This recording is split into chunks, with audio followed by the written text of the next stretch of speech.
Today on Producer Points, I'm excited to have not just an extraordinary talent, but also an even better friend, Scott Robertson, aka Great Scott.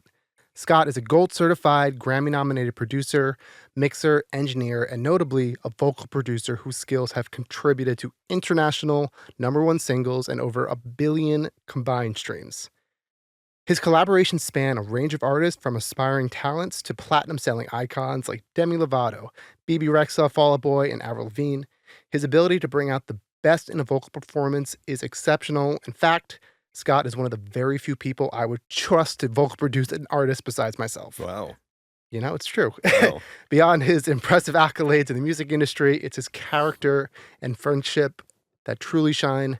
Join me as I welcome a true buddy, Scott Robinson. It's very sweet. Thank you. Thank you. You know, I meant every word of it. I'm happy to be here. I Yeah. appreciate it. You know, Scott and I have known each other for, since like 2017 or something? I have no idea. It's been, DJ, aka Daylight, introduced us. Yeah. And I've known him since around there. So I bet you it was around that time. I probably met DJ in like 2016 and then met you shortly after. Right. Yeah. And then a friendship blossomed from there. So Scott's context, Scott is one of my very, very, very good friends out in LA. One of like 3 people I talk to almost every day.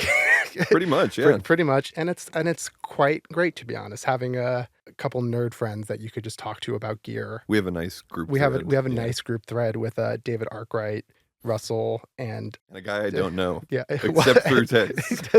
Doug Schatt, who will also be on the pod, or his episode already premiered because we're recording this before. This actually scares me a little bit because then I have to like see what he looks like and hear his voice, and then I'm gonna know who he is. It's gonna fuck me up. It's very, so yeah, we had this like year or 2 long text chain, and he's never met Doug, so it's very funny. And we've been at the same show twice. Yes, and just missed each other. So it's a long running joke, and who knows if they'll ever meet. We'll never know. Never. And that's fine. That is fine. I might do everything in my power to keep it that way. That's fair. That's fair. Like, I really enjoy it. All right. It means a lot to me. That's fair. Yeah. All right. I want to get started with asking you how you got started, because I actually, like, I kind of know, but we never really had this conversation. I don't know.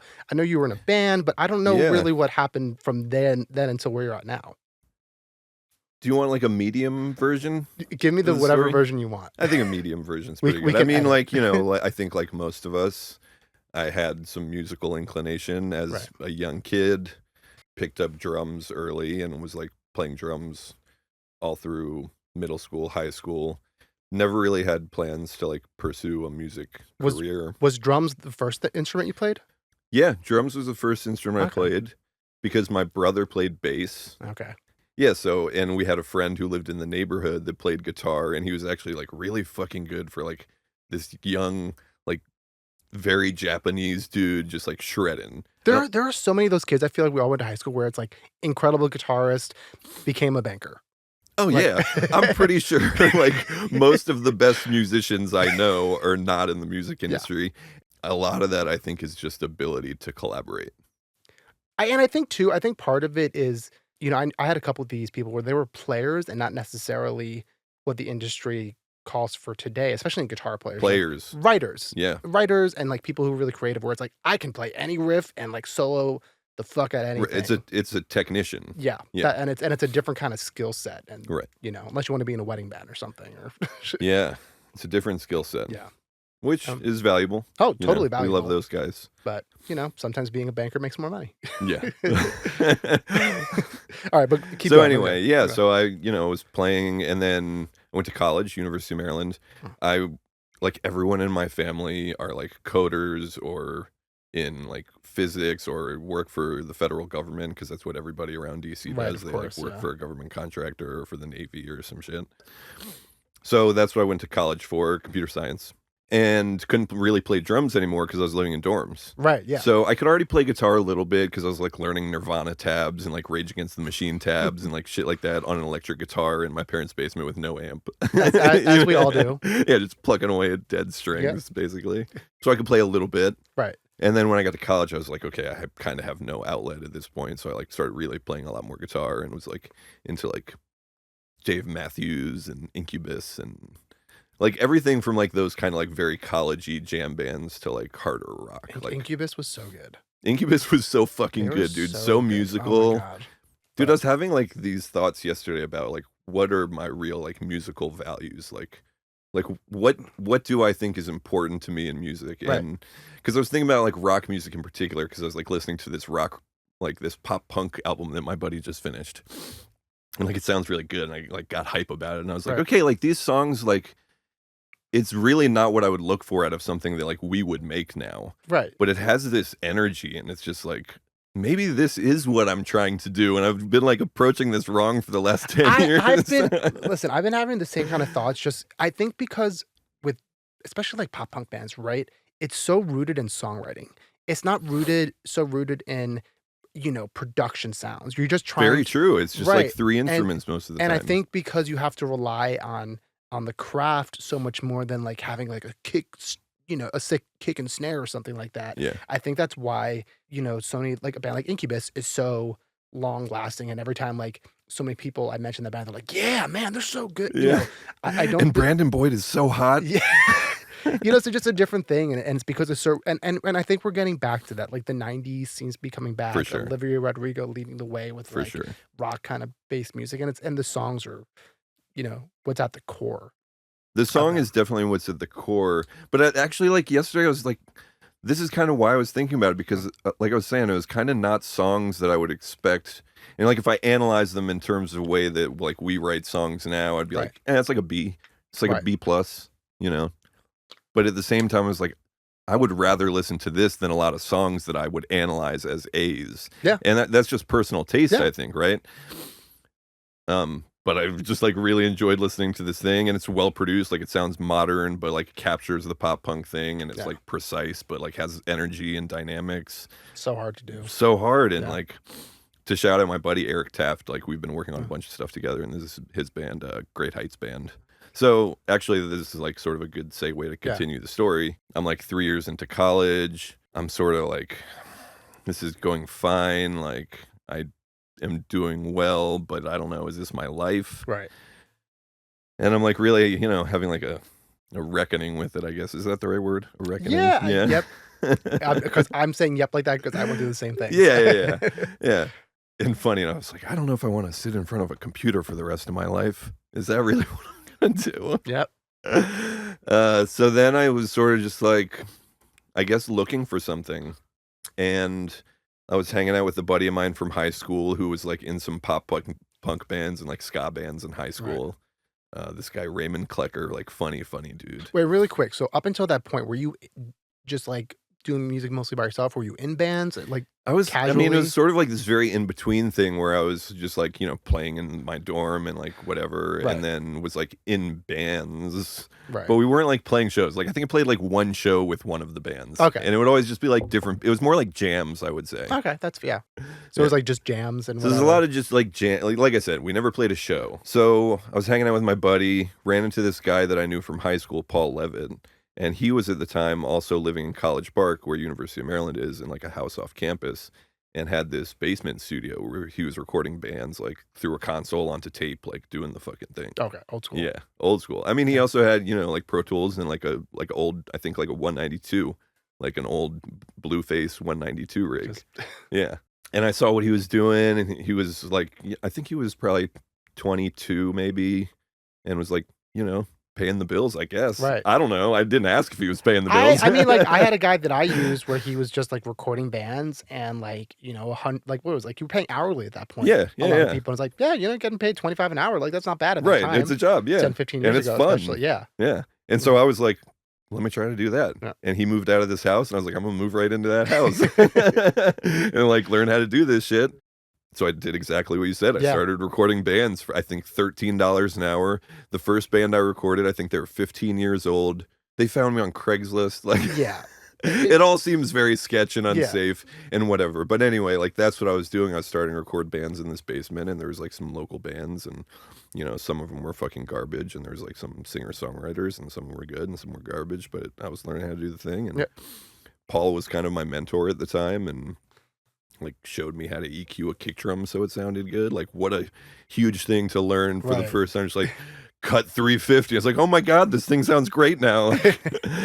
Like, you know, just he opened my eyes to a lot of things. And that's basically like how I got started recording bands. And once that was sort of moving, I was like, I'm not going to do this computer science thing anymore. Right. Like, This is too much fun. yeah, it's too much fun. Yeah. It's too much fun. And like, you know, whether it's going to make me rich or not, I don't really care at this point. Right. I'm just like, this is fun. I like doing this. So I'm going to do this. Yeah. And like, I don't want to do that other thing forever. And I was really like, it's not that I didn't enjoy that at all, but I hit a wall with it. Right. You know, I hit a wall with it. That's right. So from then, where you had that first band that you were like touring with, right? Or like, yeah. So I was recording bands. I met these guys. They had a band, and we're like, "Will you play drums on this thing for us?" Because I was a drummer and I was in other bands, and I was like, "Fuck yeah, that sounds great. I'll play drums on this album." And of course, like these bands at the time were doing albums, yes, which I mean, is insane. I was one of them. Well, I mean, yeah, especially to just be like recording in some dude's basement. And if you think about it too, this is something that like was so different at the time. Is that like we were recording albums because we wanted to sell it as merch, right? CDs, yeah. Like right, that's what and you're like, can I sell these 4 songs to people, and like, Right. what will they pay for 4 songs? Like, Right. well, like $4, I guess. right. And yeah, it was just a different time. It's like so crazy that like like bands were making albums, Yeah, you know, before they were signed a lot of the time. and that's what we did. yeah, we it's crazy. we maybe made 3. We made an EP and 2 albums, and then another EP. Yeah. It's I mean it's I think about that a lot, how different it is. Yeah, Where it's like singles It's very and like different. slow and just Yeah. build up your fan base. yeah. Better, I don't know, but So I inevitably joined this band after they asked me to play drums. I had this band called Hotspur for years. yes. Yeah.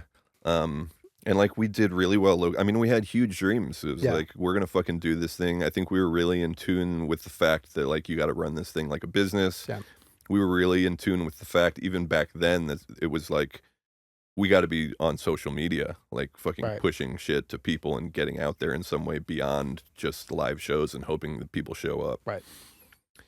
That said, the biggest success we had in terms of promotion was just like going out to shows and talking to people and showing them our music and doing. Again, that's like Yeah, you for a lot get of our it. listeners who might be younger, like that's what a lot of this was back in the day. It's like it was hustling. It really was. I mean, that's what I'm telling all of the artists Yeah. I'm working with now. It's like, Yeah. okay, you can keep posting content and that's great.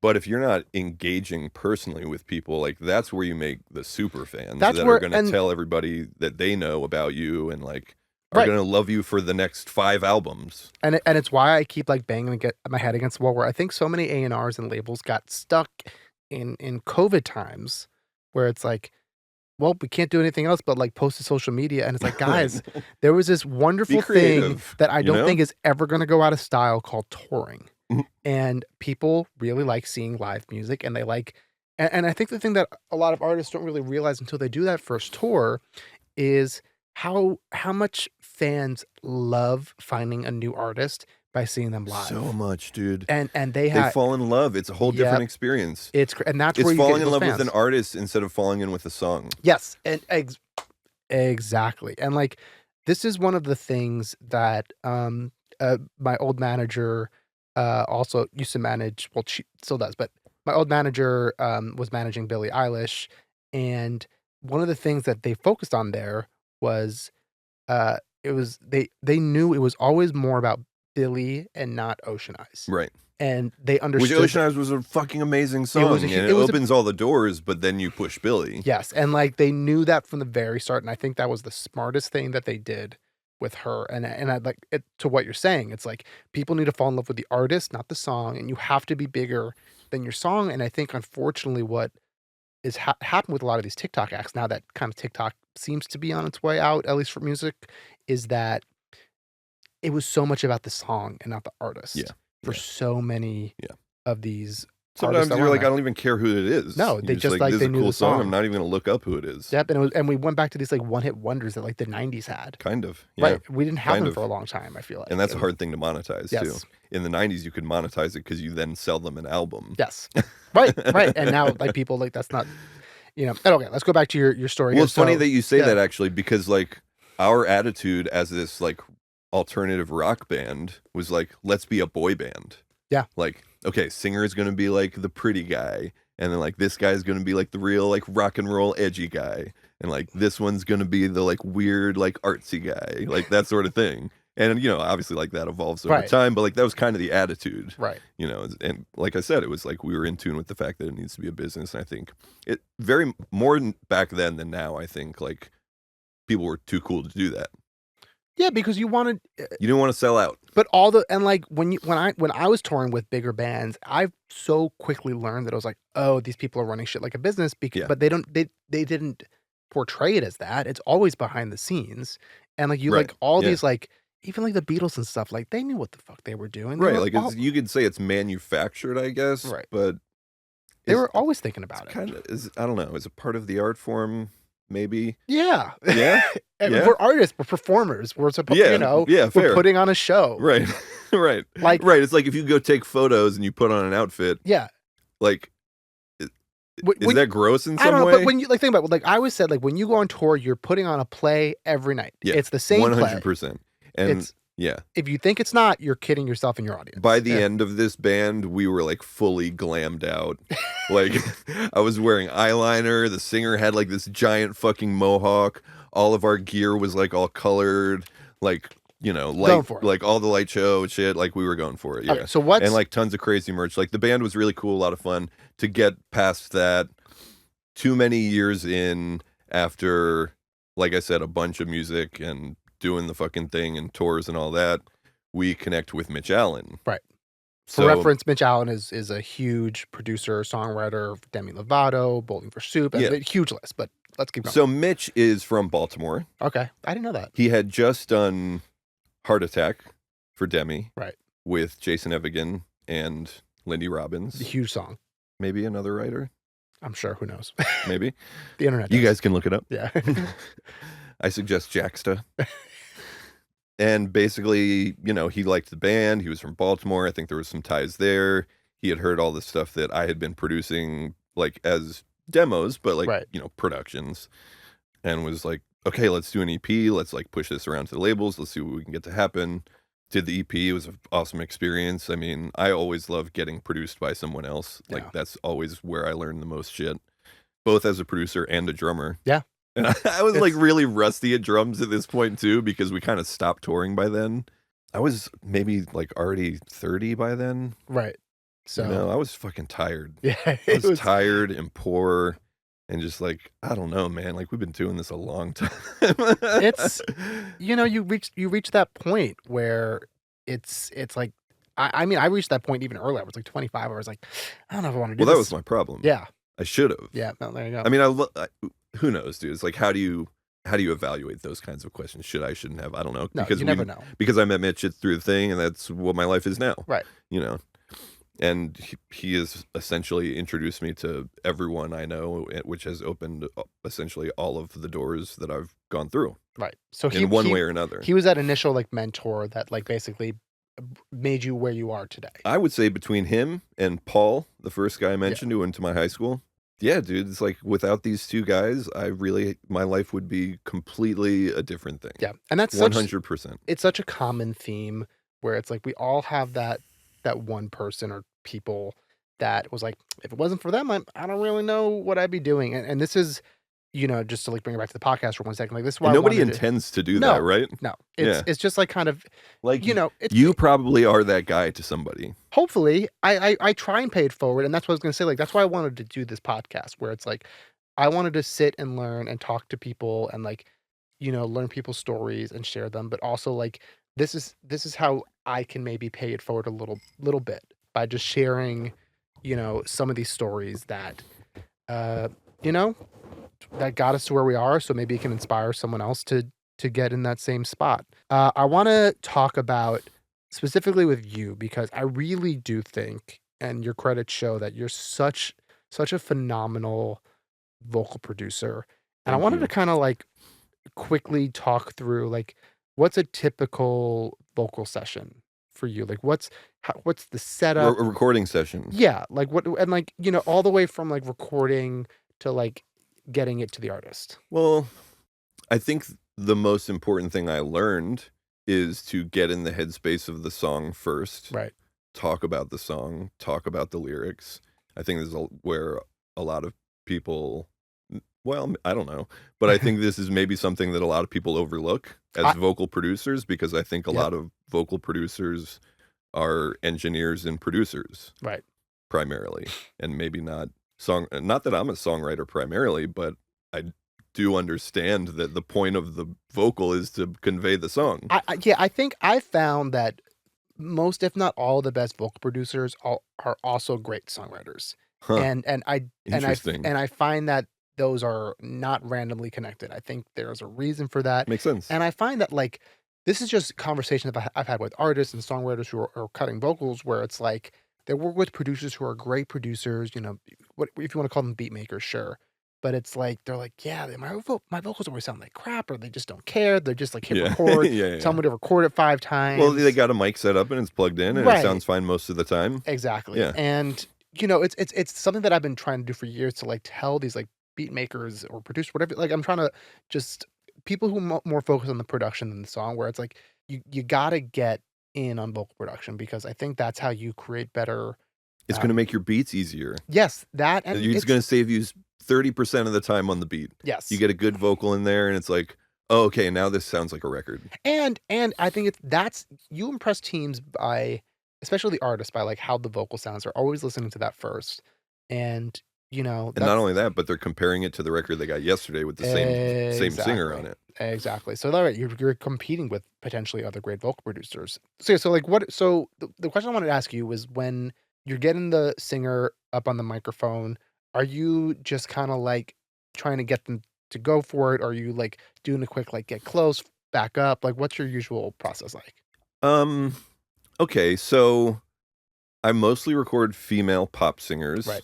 I wouldn't say they're mostly on the quieter side. I mean, yeah, I would say, like, generally, they're on the slightly quieter side, which the manly works great for. It takes a little bit of work to fight the S's sometimes. So, I usually am pretty happy with the manly, and I have a chain that I like the manly through. It's the BAE 1073. I have, um a custom LA2A that maybe you've used. I haven't maybe when I was at your studio, I've used it, but I've never, like, used it by myself. It's cool. Yeah, I don't know why, it just sounds fucking cool. I I've used mean, it forever. all the vocals you're doing always sound great, so Thank you. And then Distressor, and then sometimes I flip the order. right, depending on what you're kinda looking for. Usually people do the faster right first, right? I do fast slow. I do 76 to my Opto, which is an LA2A clone. Yeah, so I Yeah, usually do the opposite. yeah, So I use the LA to kinda just, like, generally level it out right. and then sorta do the harder work on the Distressor.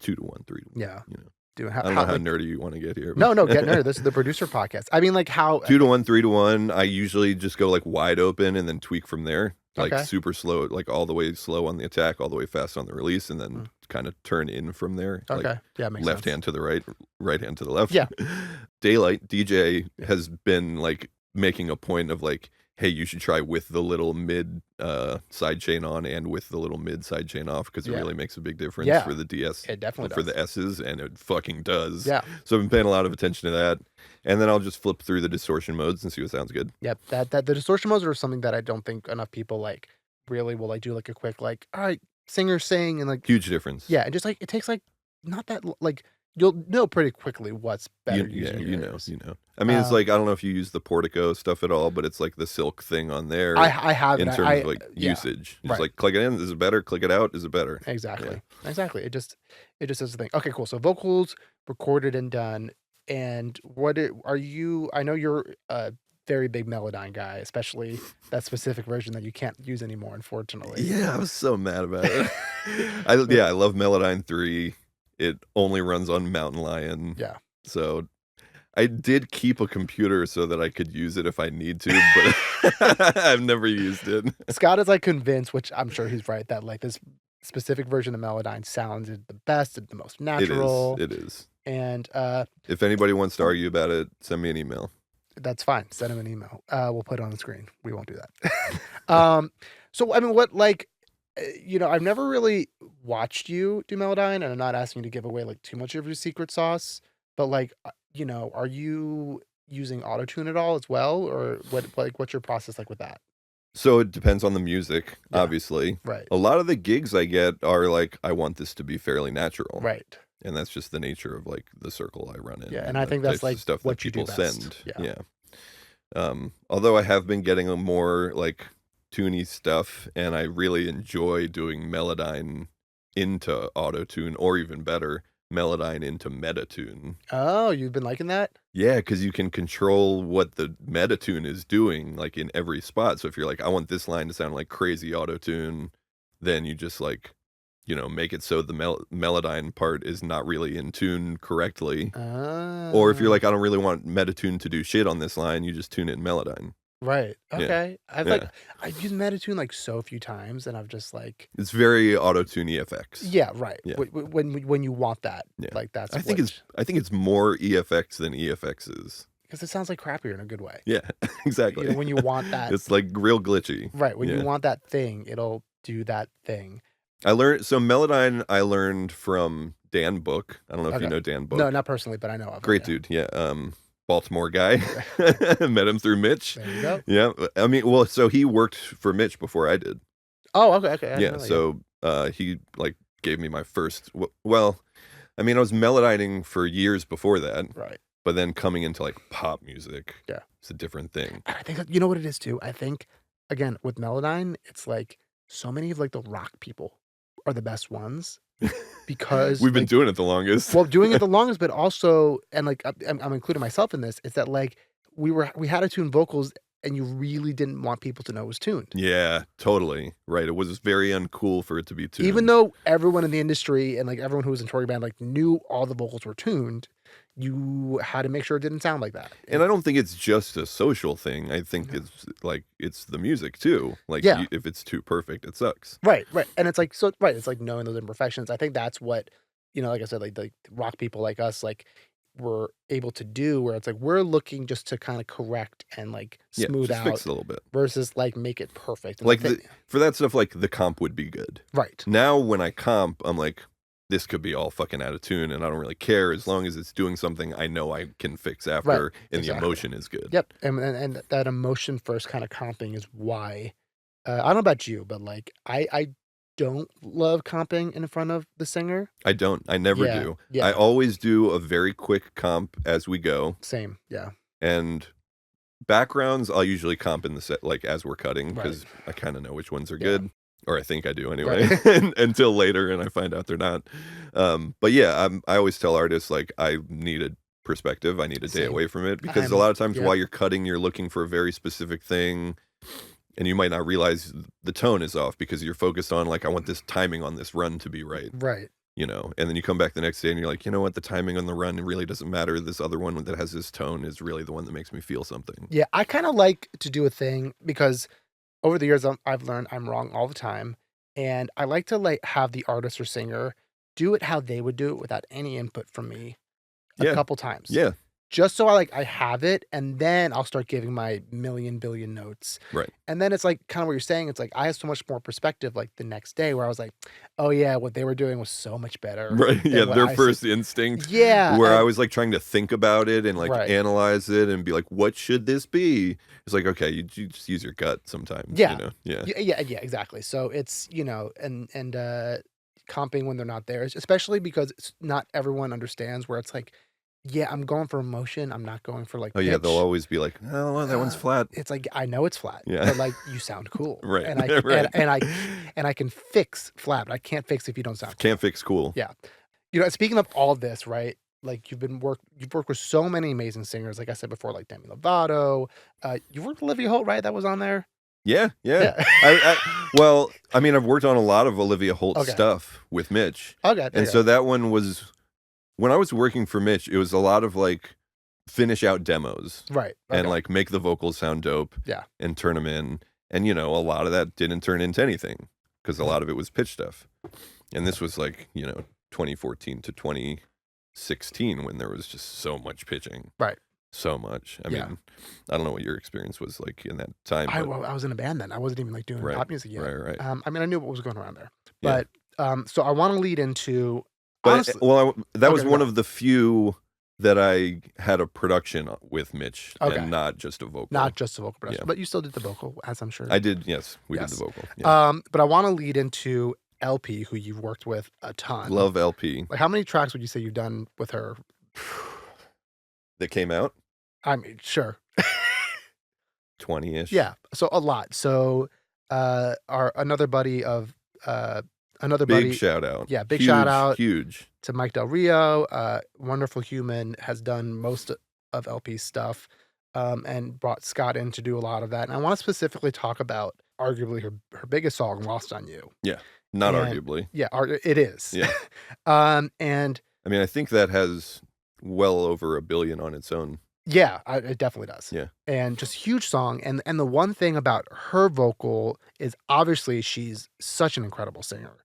And does she need any professional person's help? Like, no, not that much. But damn, does she sound good when you vocal produce her? And I just wanted to like know kind of like what are you doing, or rather what are you not doing to ensure that her natural vibrato and just like angst is still there? Yeah. What kind this of is a choices? really interesting one for a lot of reasons, this song. For one, to call back, I've known Mike for a long time, but then when I came to LA, I never even put a thought into it, like Mike or whatever. I didn't know what he was doing. It was just a dude that I knew from a band a while ago. And then they were working with Mitch. My name came up, and for their band stuff, they have a band called Powers. Right. They were looking for somebody to vocal produce for them, which I think was really smart because they're a couple, which is challenging for anybody. Yep. I think it was good to bring in a third person. So I was vocal producing a bunch of the Powers stuff, and that's when Mike started working on the LP stuff. And so through Mitch and through my relationships in the band, again, Matt. Yeah, just that's how it goes. It's crazy. And so this was the first LP song I ever worked on.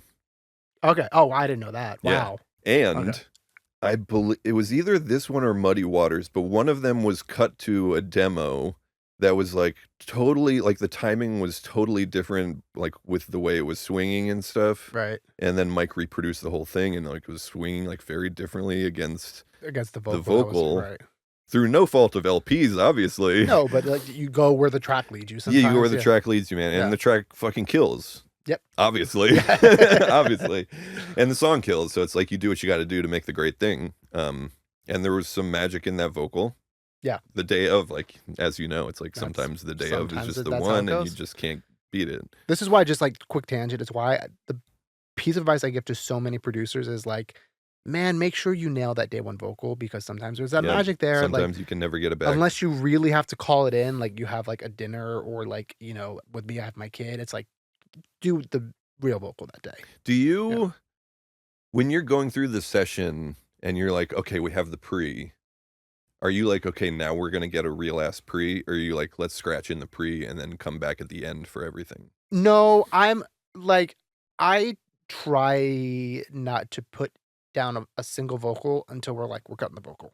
You don't put down anything? Because I want to. Interesting. So it's because I need to hear how they flow, but you can do that in the room. I'm doing that in the room, and you're a better player than I am too. So if you need to play something on piano or guitar, you can do that. But like for me, I'm such a big believer where it's like, yeah, I always keep recording, but I really try not to like rely on the voice memo or something where it's like, it's a Paul McCartney quote where someone like interviewed him and they were like, why do you think so many of those early Beatles songs are so memorable? And he was like, oh, because we had to remember them. Because I remember them. Because we had to. They didn't like carry around tape recorders. Right. And like ever since I like read that, it always stuck with me. I was like, right.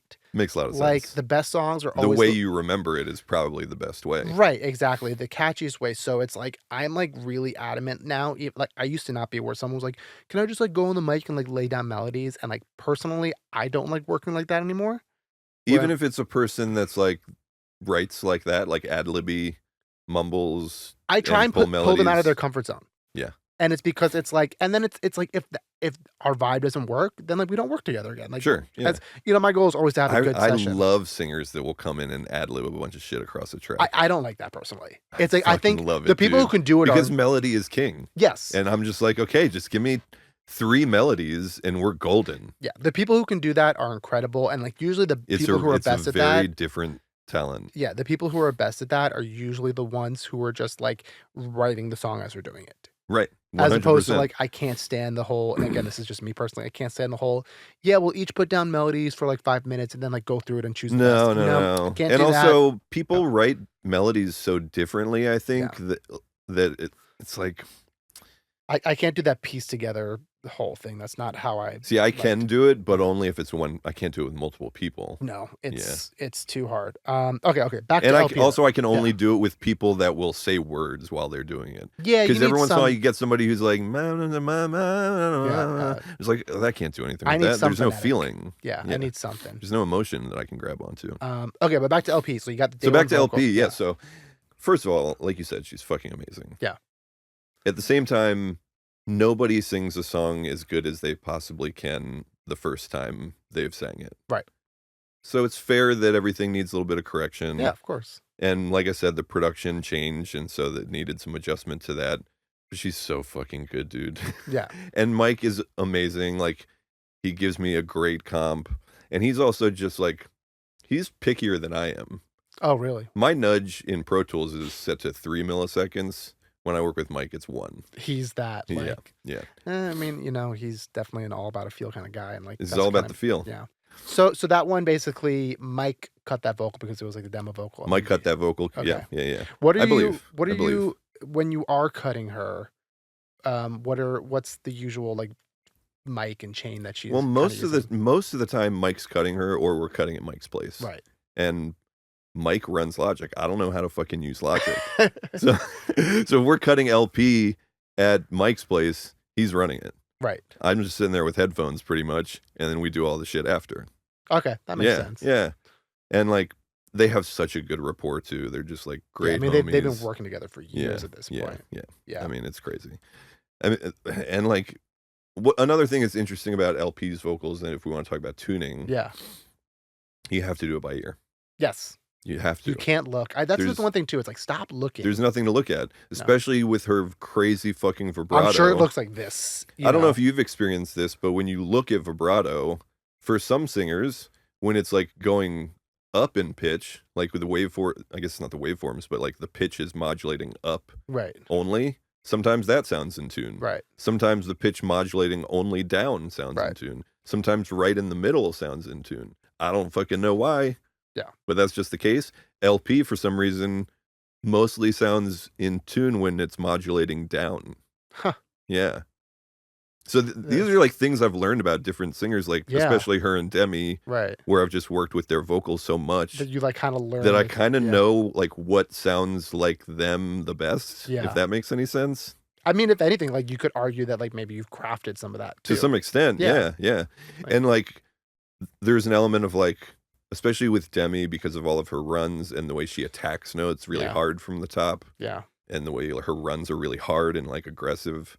Like, I know what it looks like when she sounds the best. Right. You know? Yeah. So in that way, I can sort of like use my eyes, but only because I've done it so much. Yeah.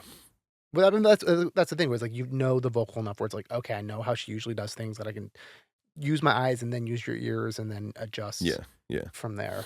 Okay, next song I really want to talk about is someone that we've both worked with, someone whom I love a lot, Pouty Face. And Go ahead. No, because you never actually worked, you only produced it. Right, I've never worked with her. I know, which is funny, but you did, I think one of my favorite songs that she's done, at least that's been released. I love Never Fucking Know. I think the writing is amazing, right? Yeah, the verse they wrote is just like, what the fuck? I mean, the whole, so like, I think, pretty sure that's Jeff Harris's genius. Yeah. I mean, I don't know. I wasn't in the session. I don't know. I don't even know who's on the song.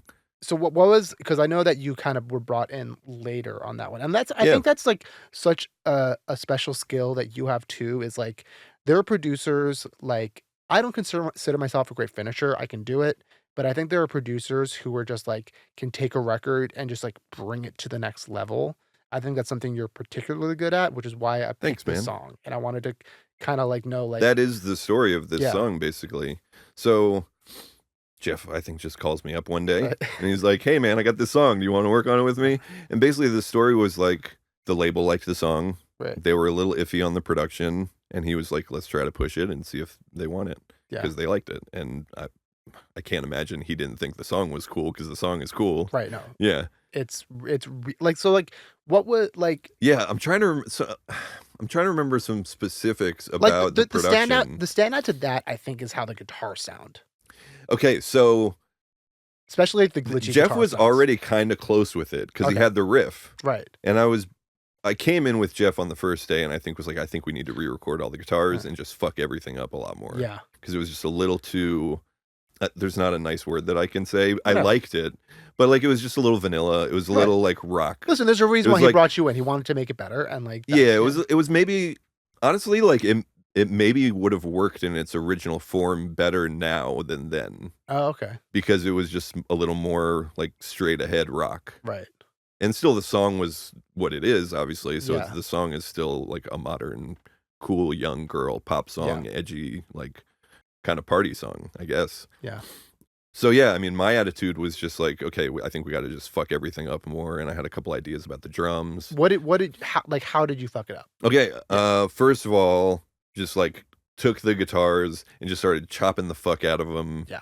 Chopping stuff out. That's putting my shit favorite in part. reverse. I think that's what makes that record so special. Is that right Thanks.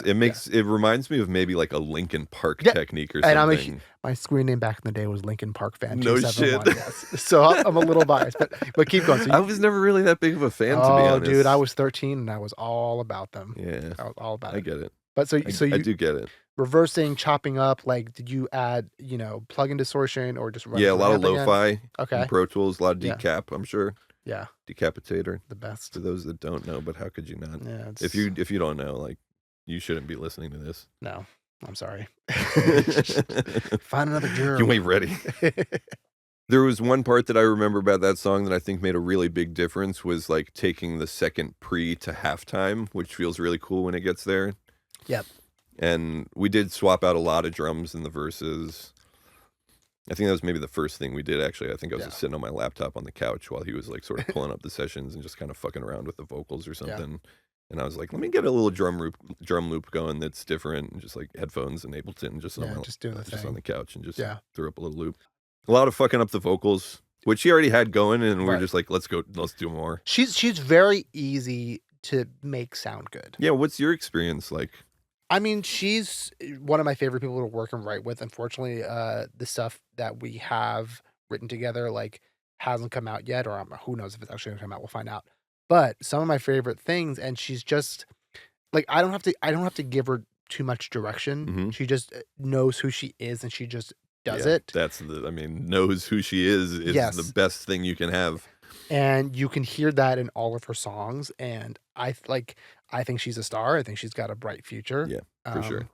And that song in particular is, like I said, like really, I was blown away when I heard that production. Truly, as a friend, Thanks, I man. think Wow. that like you really, Wow. I'm not just saying that for the I never podcast. feel like the producer that's making like, oh shit kind of tracks. That's a no shit kind of track for me.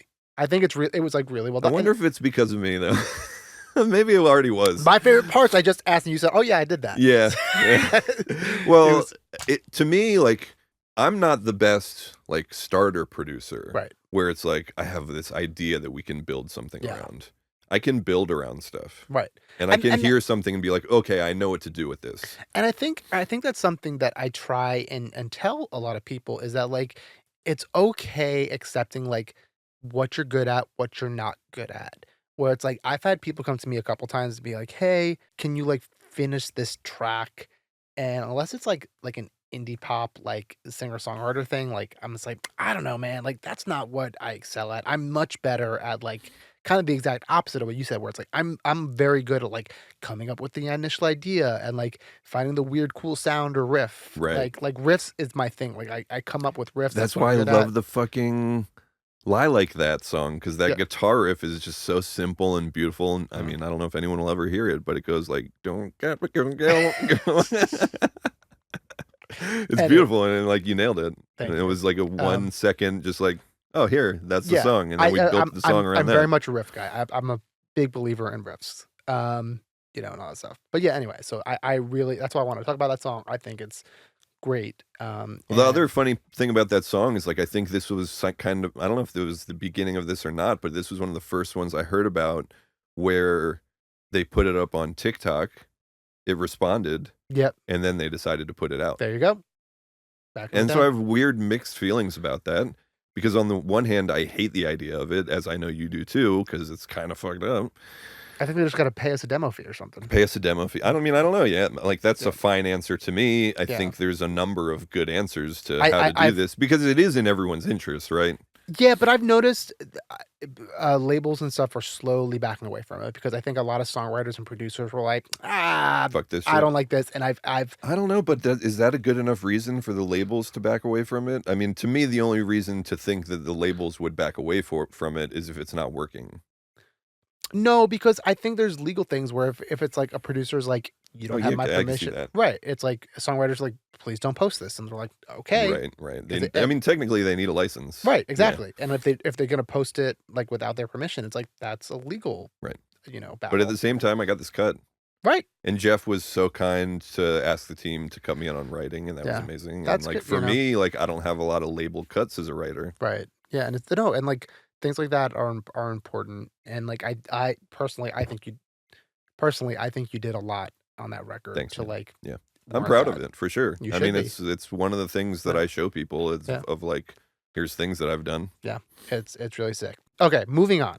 I want to know the one plugin or piece of gear that you are, because we all do this as producers, but what's the one piece of gear or plugin that you're currently like obsessed with, like using a ton?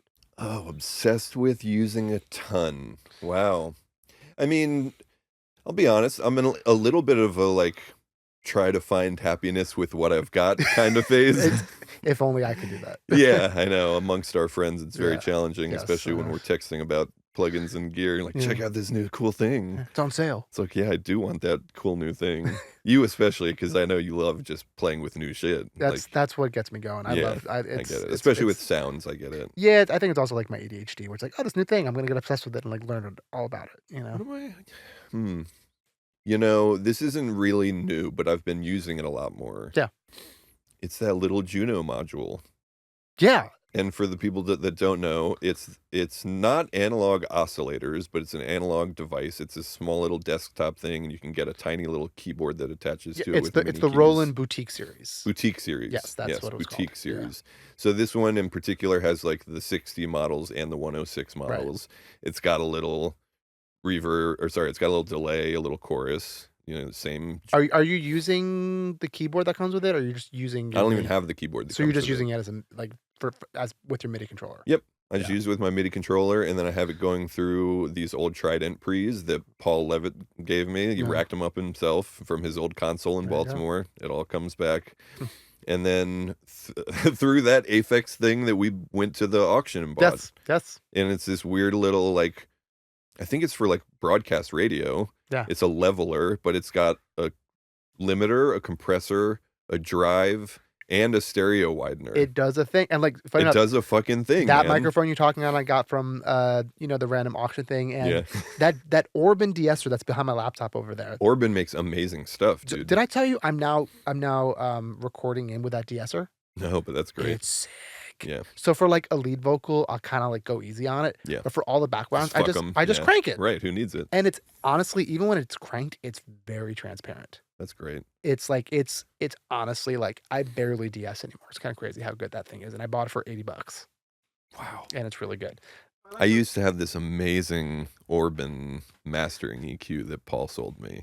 But then I was doing everything in the box, and I wasn't like finishing out of the box. And at the time too, I didn't know how to use it. I was like, I was using it on overheads going in and like fucking up my overheads real bad. Just because like sometimes you have those pieces of gear that you're like, I have it, so I should use it. And like, that's not always the answer. Yeah. I mean, in this case, I think it was like, I have it, so I should learn it. Okay. Yeah, that's fair. And maybe that's true of everything to some extent. No, I mean, like, that's what I'm saying, where it's like, me, I buy a bunch of new like plugins and stuff just to like, because I'm stupid. You know what I've been obsessed with? Not using Pro Q3. Really? Yeah. David Arkwright, our mutual friend here, is like that too now. 'Cause Really? Dave and I, we work on a bunch of sessions together, and he's like all in on like EQ7 from Pro Tools. Really? Yep. I'm on the opposite side. I'm like, let me go to an SSL or a Neve or an API. Oh, so you're going like analog kind Yeah. of model things. Dude, I learned this from Mitch. Yeah. He was just using the Waves SSL channel on like fucking everything. If it ain't broke, why? It ain't broke, and my mixes just got so much better when I started doing that. Like instantly, like okay, and I wasn't using it on everything, but it was like my main EQ. I think it's because the problem with Pro Q3, and mind you, the thing is incredible. I mean, I'll tell you what I think my biggest problem is with how people use it. I'm curious here. The scale is set to 12 decibels. Yep, that's it. It's too much. And it's like, too much. It's I'm telling you, it's like I was working with one of our friends, who I don't want to name because I don't want to embarrass them, and they were like, "Yeah, like how do you like? What do you think of my vocal?" I'm like, "Oh, like something sounds off. Like, can you send me a picture of EQ?" And she sent it to me, and it's like, yeah, hers was set to fucking 30. Holy shit! And like just making these huge hits. I was like, "Yo, like set it to like 6." Just bypass that. Yeah, I was like, my default on both Ableton and Pro Tools is at 6. Yeah, I try and keep it on 3. 3, yeah. If you're mixing, 3. Yeah, and like that's what I was gonna say. I think that's like the biggest thing about Pro Q is that like, yeah, sometimes you want to do something crazy like that and it's fun. You're like messing up a sound, but I think sometimes because you can get like so precise and such a small cue or such like these huge jumps that like everything sounds so much less musical and natural. And it's also like infinite possibilities. Yes. So I think if you're trying to move quickly, it doesn't help you. And there's so much value in moving quickly. Yep. I had a long conversation yesterday with someone about like how we as producers are expected to get like day 1 or day 2, depending on your workflow, like bounces, and it's like how we can do that, and that's for another episode. That's a big one. But like I mean I figured out. I still don't know. How do you do that when you're trying to do 4 to 7 sessions in a week? I rely on my food group buses and my mix bus. That's the only way how I can do it, where it's like, cool, I can turn these on. I'm pretty adamant about getting great sounds going in. Yep. And that's the main thing. Right. And like I'm at a point now where I'm able to get, and I think loudness is really important because people, that's what they respond to. It's more important in what we do than it is actually putting records out. Yep. Yeah. And I think so. It's like I'm able to get things. You should explain why. I mean, people are just dumb and they want loud shit. Like I don't know. Yeah, I mean it's science. It's just like loud shit sounds better. Right. But like if you're not putting these records out, they're just going to some A&R's email. Right. Your shit should play back louder than the last email they got. Exactly. So and it's like I'm able now to get things from anywhere from like -12 to -7 LUFS. Like easy. I usually shoot for like -10 and then try to squeeze a little bit more. Right. And so or -10 and then push the mids a little bit. Right. Right. And I have plugins that I use that like, like Magic Flow's a great one, God Particle, like. And we were just talking about I know, God it's just Particle. It's like clipping. okay, this is like kind of not a good plugin, but for this purpose, it's really good.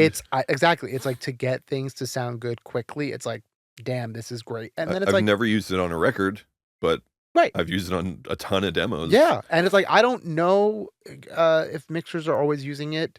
Like I'm sending them my Pro Tools session, and I honestly don't care if they're using it or not. Who cares? Yeah. But like to me, it's like cool. This is what got it to sound like punchy and loud, and like that's. This all is part of why it's going to a mixer. Yeah, right. Yeah. Exactly. It's like you got to get it across that line first. Exactly. Okay, and before we go on to our last segment here, wanted to talk about one of my favorite things, which is food. Food, which is a big part of the podcast. Should we talk about what I got on the way over? If you want to, my question is more where are you taking people during a session, or where are you recommending that they eat? Well, bro, I mean, we don't go anywhere on my sessions because I'm up in the hill. Well, right. And that's people are just like, let's just stay here. And yeah, Scott has a really beautiful spot. Emily Reed turned me on to Goldberger. Do you know Emily? No, I don't know Emily. She's amazing, dude. Yeah. Artist, a songwriter? Artist, songwriter, yeah. The whole thing. She's great. Goldberg. So have you had their pastrami burger? I haven't. Oh, it's good. Right, they have the pastrami. I'm not making it up. Yeah. The pastrami burger is really good. Their Goldberger. See, this is how much of a food nerd I am. Yeah, tell us the menu. Well, no, Goldberger's. It's short. Well, I used to live very close to it too. I used to be able to walk there from my old apartment. But it's in Highland Park on York. They're using grass-fed beef. Mm-hmm. It's a smash burger. Smash burger, and it's a little pricey, but I would make the argument that it's not today. Well, because anything else is the same price. You go to like Yes. McDonald's and it's the same fucking price. Right, basically. McDonald's is super expensive. I'm more like I'm so a sucker for In-N-Out, and I I know hate I love In-N-Out, In-N-Out. dude. I love it. I'll go to love it. McDonald's before going to Five Guys. That's my. If you're talking about chains, Five Guys is my shit. Animal style In-N-Out for me is the best fast food burger. They just need to get fries that are okay. I don't care about fries. I want the burger. I want the burger. I think maybe fries are equally or more important. I disagree. That's fair. Disagree. We'll agree to disagree. This is where it is. Okay, so This is what it is. Goldberger is a new spot for you that you've been really liking. Yeah, I'm excited to go to Yang Chow. Do you know Yang Chow? No, what's that? Yang Chow is a great Chinese place right in Chinatown. I mean, it's literally 8 minutes from my house. There's so few good Chinese restaurants in LA. Exactly. You have to go to Everything is Thai or Yeah. something else. I Right. mean, there's obviously tons of sushi and Yeah. but really like coming from the East Coast especially, Right. there's like no Chinese food here. Mm-hmm. Like you get fucking orange chicken from the Thai place, Wow. and that's I think American food anyway. Well, it's American Chinese, but I want that. That's sometimes what I crave. I mean, I'm half Chinese. Yeah. I don't think Chinese people fry a ball of chicken nugget. No, it's an American Yeah. American Chinese cuisine, but it's like still good. Oh, it's amazing. It's delicious. I get know. I mean, if you think about it, like buffalo wings, chicken nuggets, orange chicken, Yeah. General Tso's chicken, all the same shit. All It's delicious. fried chicken. Yep, all Yeah, delicious. it's fried And chicken. I It's so will demolish every single bit of it. Yeah. Okay. But Yang Chow, I mean, I've never actually been there because it's like not the easiest. Right. It's very popular. Yeah. But I've gotten carry out from there quite a few times and it's really good. Okay, So I'm my gonna parents are coming to town. We're gonna go hit it. Okay, so I want to go on to our last segment here, which you Can already we know. keep going? Well, we're already at an hour, and I don't want to take up more of your time. I'll do this all day. I know you would. I know. I would do it too because I love hanging out with you. We have like phone calls where it's like you'll call me and I'm like, yeah, this would be a 5-minute thing, and it's like, Yeah, I'm just taking a 2-minute break from working. yeah, hour and a half later. Yeah. It's all the time. Okay, so you know about this because I actually spoke about this segment with you, and we're calling it Plug or Unplug. This is where we get quick takes on various gear and plugins. I'll mention a piece and you just hit me with your gut reaction. Plug if it's something you love and you use a lot. Unplug if it's not your vibe. Or a simple not sure if you haven't really used it or you don't know too much about it. Can I make commentary? Do you want commentary? Yeah, sure. Just, I don't or care. just straight up Yeah, plug, I no want- plug. Like mostly rapid fire. Rapid but like fire, yeah, if you really have something you got to say, Okay. you can say it. If it's controversial, Yes. then maybe I'll. And you know, controversial is good for that, you know, those like social media clips. Yeah, you got a YouTube title. Right, exactly. This This Scott guy- Robinson was just talking shit about UAD plugins. He hates them. 10 reasons why not to use waves. And so again, for our listeners, like Scott and I are very, very close. And I know most of your takes. So Probably. I really had to go in deep and like think about things that we've never Interesting. talked about. So which it's almost more likely that I have not used it, possibly. maybe. Okay, I mean, let's see. Let's just. I was trying to pick things that like, all right, you should have at least used it. But Okay. we've never spoken Okay. about it. Okay. And you know, things that like You did your listeners- homework. Yeah, I did. Yeah. I put time into You this. really podcast. did, man. Okay. First one, hardware, TubeTech CL1B. Plug. Ooh. You need it. I mean, I would own one if I could, but it's like Yeah. if you're going to serve clients, people want it. Right. That's the only thing is I personally don't like it. No, it's too fidgety. Yes. Yeah. But there are some people who are just like, I just what I recorded. That's the and- chain. Yeah, that's the chain. And I'm like, you're crazy. Like for the new studio, like we're Yeah. going to get it. yeah. in I mean, you Cabo. need it. You need it. If you're a studio, you need it. I don't think you need it if you're like, you know, someone like us where it's Nope. like, And I'll But- say that I like the plug-in too. yeah, the plug is good. Yeah. Okay. Next, Fab Filter Pro R2. Don't own it. Don't own it. I've used it twice, maybe like back in the day when I had a crack. Yeah, I have I it. don't need more reverbs. I'm good. Same. I own it, and I have maybe used it once only because I got a session that was using it. Unplug. Yeah, I literally unplugged it. unplug. The Tao Togu Audio Line Uno LX. Their Juno Plug. plug. Put some effects after it though. Yes, totally. Teenage Engineering OP1. Unplug. I mean, like if I had one, I'd probably play with it for a couple months and then I had put it. it in a cabinet. I had it. I didn't use it, and then I sold it. Everyone should Yeah. try it once. I think the people who are amazing at it are really good and can make really cool things. But it's Like like cool YouTube video. it's like learning a new instrument. Yeah. That's too much of a commitment. Yeah. I have too many commitments. Yeah. Okay. AKG C4 on 4. C4. Unplug, bro. Unplug. Unplug the fuck out of it. You could say 414, I'd still Yeah. unplug it. The old ones with the they have a different capsule. They're silver colored instead of gold, and Those ones are better? they have a C12 capsule in them. Okay. Oh, I didn't know Yeah, that. yeah. Well, let's see. Or is it called a K12? I think a capsule is a I don't know. I'm I think learning. capsule is called a K12. I think it's a Kevlar capsule. Okay. I'm learning this as you're saying this. Yeah, so vintage ones. Okay. Yeah, Good. which I've only used twice, and I was like, okay, these are actually good, but I fucking hate them on vocals. Yeah, I agree. I think there are some people who sound good on it, Sure. but that is so few and far in between. And every time I've used it, I've been just like, And that's not our game. Our game is get Right. shit done. yes. Yeah. And that's why I have the Fleet 47 and I'm like, that sounds good on like 95% of singers. Exactly. You know? Guitar rig. Plug. Yeah. Yeah, plug. Oldie but a goodie. Yep. It's still have you used the new one 7? I haven't, but I do want it. It's good. Yeah. It's solid. Every time I use it, I'm like, oh yeah, this sounds pretty great. I also just don't have enough modelers, so you could have said anything, and I probably would have said plug. That's fair. Just in general, Les Paul guitars. Plug. My main guitar is the Les Paul custom that I won in Hotspur Oh, in New York. Do you know New Music Seminar? no. It was like a thing that they did in New York for a long time, and so we did this like Webster Hall thing and No, I had no. won. And Just like won that Les Paul. It's a fucking nice Les Paul. Is it custom. a Gibson? Yeah.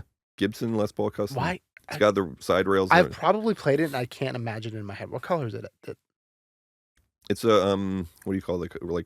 Like sunburst. Sunburst. Okay, yes. Okay, now I can imagine in your studio. Yeah, Okay. sunburst. I was like, I couldn't for a second. Okay. Altiverb. Unplug. It's too expensive. It's too expensive, and you can load IRs and everything. Yeah. There's so many reverbs you can load an IR in. This is one I'm not sure if you've ever used. Outputs Portal. Unplug. Unplug. Yeah. Yeah.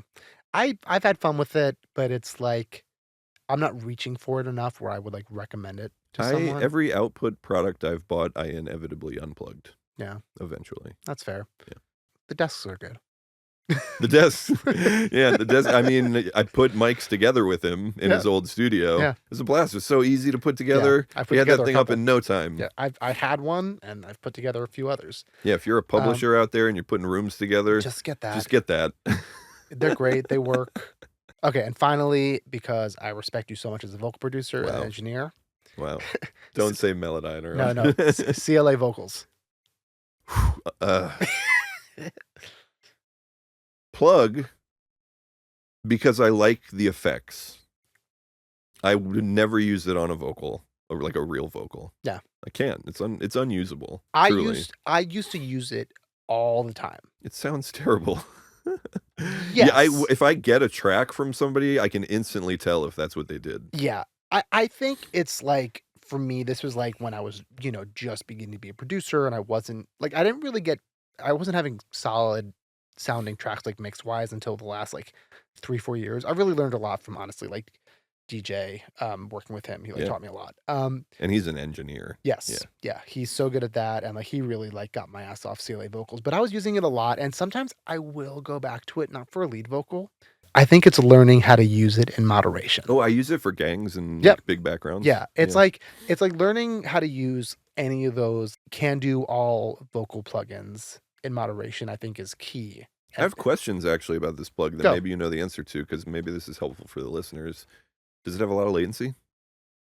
CLA vocals? Yeah. No. So maybe it's a great cutting tool. I mean, Put it listen, on while you're cutting. Yeah. No. Like depending on what you're doing, if you're not using console or something like Yes. that, if you're like monitoring in your DAW. Yes. And That I might think the be problem great with for that, that. though, is that like this is where I believe that like sometimes giving someone too hyped a vocal, To sing to yeah, makes them under sing. Yeah. And so it's like a thing, everything is like a case by case thing. But It's also why I don't like cutting people with tune. sometimes I'll do it if I'm like in the room, like, oh, I think they need it to build up their confidence. Yep, confidence only. If you need it for confidence, I'll give it to you, but Yeah. otherwise. Or if it's like they've only ever sung with tune and it's like, I don't feel like trying to convince you of this Right. right now. It's not hard to convince people though. You just say you're a fucking great singer Yeah. and you sound better when you don't sing through autotune. Yep. Like listen to it with it off. Yeah. And then listen to this take you just did when I took it off and you didn't even notice. And I will do that, like where if I'm like listening to them and I'm like, I truly believe that the auto tune is not helping. Is this the tuning episode? It's the tuning episode. Well, I knew we were going to talk a lot about vocal stuff Yeah. because like both of us do a lot of vocal production. Yeah. And all Although we that haven't stuff. talked about vocal mixing at all. No, and I kind of did that on purpose. Okay. Because I think, that's what mixers are for. But Everybody, you figure it out for yourself. yeah, just Don't use CLA vocals. don't use That's all. CLA vocals and focus on the mids. You make a very good point about hyping up too much Yes. while tracking. It's a real danger. What I use a lot tracking now that I think actually helps a lot is Oxford Inflator. Oh, interesting. I find having that in console, just where it's like whatever it's doing, I don't know exactly. It's compression, Oh, but it's because parallel. I don't have the UAD one. Get the That's UAD. why. I mean, the UAD one is not cheap, but having that where it's like someone's like, oh, I just want to hear a little bit more myself, and I'm like, I don't want to compress you anymore, and I just do that. They're like, oh, this is great. You want to know what I cut through? What? CLA 76. There you go. I mean, I had the hardware chain, and then 2 CLA 76s. An oldie but a goodie. Yep. Oldie but a goodie. Wide open. Yeah. Okay. So I think unfortunately we're gonna end here. Don't do it. I know, but I want to thank you, Scott, Thank you for coming here and happy to be here. talking. And I'm sure, and I mean, I'm sure, I'm positive we're gonna have you on again sometime in the future and talk more about local tuning, because why not? Another tuning episode. Another tuning episode. You know what? Maybe I'll become a credited songwriter. Like maybe I'll be a big songwriter by the time we come back. Good. Yeah. Good. That's what we want. That's what I want too. That's what we want. But thank you so much again. Thank you. And thank you to the listeners, and see you guys soon.